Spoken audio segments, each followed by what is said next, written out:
अक्टूबर 2003, जब Andy Rubin, रिक minor, निक seers और Chris white ने सोचा कि डिजिटल कैमरास के लिए एक ऑपरेटिंग सिस्टम बनाया जाए।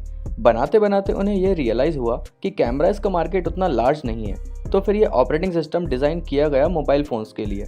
उस समय के राइवल्स सिम्बियन ओएस और विंडोज़ मोबाइल से बेहतर फीचर्स लाने के इंटेंशन के साथ उन्होंने एंड्रॉयड को डेवलप करना स्टार्ट किया। फिर जब एंड्रॉयड का बीटा वर्जन रेडी हुआ और प्रोटोटाइप डिवाइस पर सक्सेसफुली टेस्टिंग हो गई, तब गूगल की नज़र इन पर गई। गूगल ने एंड्रॉयड को $50 मिलियन के समथिंग में एक्वायर कर लिया।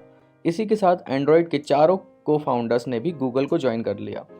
तो अब 2005 के बाद से एंड्रॉयड का डेवलपमेंट गूगल के हाथ में आ गया। यहाँ से शुरू होती है स्टॉक एंड्रॉयड की कहानी। Android actually Linux based operating system है जो कि ओपन सोर्स है। ओपन सोर्स का मतलब होता है ऐसा सॉफ्टवेयर जो कि पब्लिकली मॉडिफिकेशन और चेंजेस के लिए अवेलेबल हो। तो गूगल ने एंड्रॉयड को भी ओपन सोर्स कर दिया, जिसका मतलब था कि एंड्रॉयड को कस्टमाइज करके अदर कंपनीज अपने हार्डवेयर में यूज़ कर सकती हैं। AOSP Android open source project के नाम से ये इनिशिएटिव आज भी चल रहा है। जब भी एंड्रॉयड का नया वर्जन रिलीज़ किया जाता है तो सबसे पहले एक बेस सोर्स कोड इस वेबसाइट पर अपलोड किया जाता है। एंड्रॉयड का यही वर्जन प्योर और बेसिक होता है, जिसे वनीला वर्जन भी कहते हैं। वही स्टॉक एंड्रॉयड है। फिर सैमसंग, MI, OnePlus जैसी कंपनीज इस सोर्स कोड को लेकर इसमें मॉडिफिकेशन करती हैं और अपने सर्वर से डिवाइसेस के लिए अपडेट्स पुश करती हैं। मॉडिफिकेशन इसलिए ज़रूरी होता है क्योंकि एक ही एंड्रॉयड सारे डिवाइसेस पर कंपैटिबल नहीं हो सकता।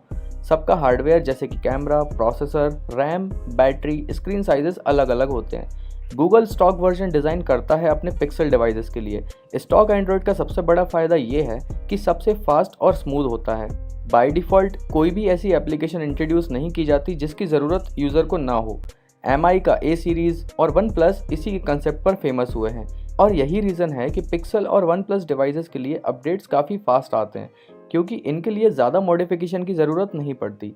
और इसी के साथ हमें ये बात भी समझ आती है कि जब डिवाइस थोड़ा पुराना होने लगता है तो उसके लिए अपडेट्स आना बंद क्यों हो जाते हैं। बेसिकली ये उन कंपनीज़ के फ़ोन के साथ होता है जो बहुत सारे डिवाइसेस मैन्युफैक्चर करती हैं। हर नए एंड्रॉयड का वर्जन पुराने डिवाइस के लिए मॉडिफाई करना महंगा पड़ता है, इसलिए कंपनीज अपडेट्स ही बंद कर देती हैं। वहीं OnePlus और पिक्सल जैसे डिवाइसेस के साल में 2 या 4 वर्जन ही लॉन्च होते हैं, तो पुराने डिवाइसेस के लिए अपडेट्स पुश करना काफ़ी ईजी होता है।